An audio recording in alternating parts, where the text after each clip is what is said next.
जब हम चाय बनाते हैं तो अक्सर क्या होता है, उसमें उबाल आ जाता है और हम अपने काम में लग जाते हैं, जिससे हमारी चाय निकल जाती है। तो फ्रेंड्स, आप ऐसा बिल्कुल ना करें। आप उस पर एक बेलन रख दें, तो जब चाय ऊपर आएगी तो बेलन जो रखा होता है तो उससे चाय का जो उबलने का जो प्रोसेस है ना, वो बिल्कुल कम हो जाएगा और आपकी चाय बिल्कुल भी नहीं निकलेगी।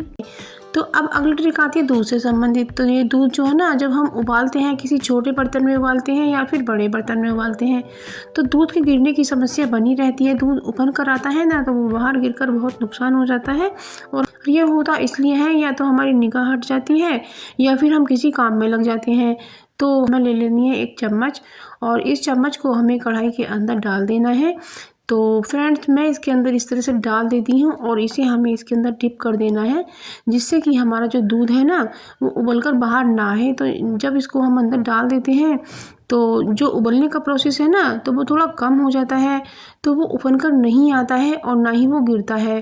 तो इस चम्मच को हम इसके अंदर डाल रहे हैं। आप फ्रेंड वीडियो में देख सकते हैं कि जो इसका जो उबाल है ना, वो इसके डलने पर नीचे बैठ जाता है और चम्मच के नीचे ही वो उबाल बनता रहता है, लेकिन वो ऊपर दूध नहीं गिरता है। तो आप चाहे इसे छोड़कर काम करें, या आप जो ये सरसों का तेल होता है ना, तो इसमें जब हम सब्जी बनाते हैं तो ये इसमें कड़वापन होता है और सब्जी भी हमारी कड़वी लगने लगती है। इस तरीके से इसमें तेल को डाल करके चमचे से इस तरह से घोटते जाइएगा और कढ़ाई में ये अच्छे से पक जाएगा। इसमें ज़रा भी कड़वापन या स्मेल नहीं रहेगी। सब्जी बिल्कुल अच्छी बनेगी और सब्जी में टेस्ट भी आएगा। तो आप भी इस तरीके से करके देखिएगा फ्रेंड्स। तो ये हमारा ऑयल सब्जी के लिए तैयार है। तो बस इसमें हम अब अपनी सब्जी बना लेते हैं। तो इसमें हमने जीरा और हींग ऐड कर दिया है और लाल मिर्च, हल्दी इस तरह से, और थोड़ी हमने कश्मीरी लाल मिर्च भी ऐड की है। बस इसमें हमने चॉप किए हुए और साफ़ किए हुए आलू डाल दिए हैं और बस इसको अच्छे से हम फ्राई करेंगे। फ्राई करने के बाद इसमें हम अपनी धुली हुई मेथी भी डाल देते हैं और ये बहुत ही अच्छी।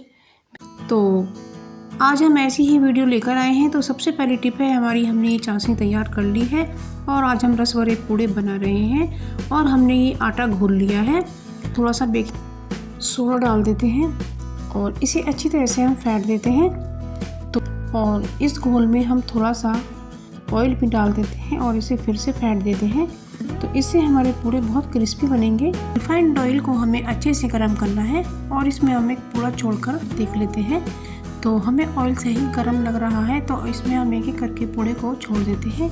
को छोड़ने के बाद थोड़ी देर पकने के बाद हम गैस को थोड़ा मंदा करेंगे, यानी कि मीडियम करेंगे। और अब हम पूड़ों को पलट देते हैं और पलट कर इन्हें क्रिस्पी होने तक हम सेक लेते हैं। तो वॉच कीजिएगा। और पूड़ों को निकालकर हमने चाशनी में डाल दिया है, तो जाएंगे। तो ये हमारे जो पूड़े हैं ना, बिल्कुल। तो अब ये अगली ट्रिक आती है हमारी, ये जो हमारे डिस्पोजल डब्बे निकलते हैं, जब हम कोई सब्ज़ी वगैरह मंगाते हैं तो उसमें ये डब्बे अक्सर निकल आते हैं। तो हमें फेंकना इन्हें बिल्कुल भी नहीं है और इनका यूज़ लेना है। तो हमने इसे धोकर साफ़ कर लिया है और सुखा भी लिया है। तो अब जैसे हमारे यहाँ कोई मेहमान वगैरह आते हैं तो हम उन्हें नाश्ता लगाते हैं और नाश्ता वो छोड़ देते हैं। तो इस तरह से इन डब्बों में आप अपने नाश्ते को रख सकते हैं। तो हमारे ये जो लड्डू बच गए थे, हमने इसमें रख दिए हैं। तो इसलिए ये जो डब्बे होते हैं ये हमारे बहुत यूज़फुल हो सकते हैं। आप इन्हें बिल्कुल भी ना फेंकें। अब ये अगला डब्बा है हमारा। तो ये जो थोड़ा बड़ा है और ये जो है, आप देख सकते हैं ये माइक्रोवेव सेफ है।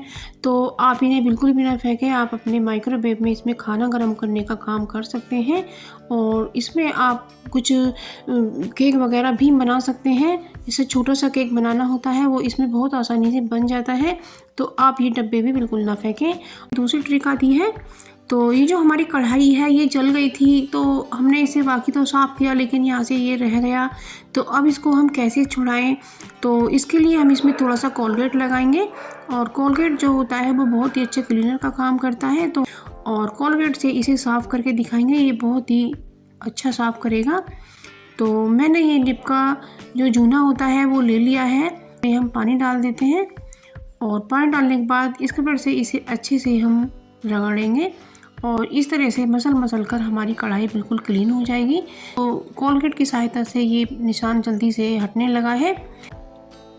तो देख सकते हैं फ्रेंड्स इसमें कितना कालापन निकल कर आया है। और तो आप मेरे चैनल पर नए हैं तो मेरे चैनल को जरूर से सब्सक्राइब कीजिएगा और मेरी वीडियो को लाइक शेयर और कमेंट कीजिएगा। देखो अब हम इस कढ़ाई को धो लेते हैं। तो हमारी कढ़ाई बिल्कुल साफ़ हो गई है। तो देख सकते हैं आप कितनी चमकदार हो गई है। तो आप भी अपनी कढ़ाई को इस तरह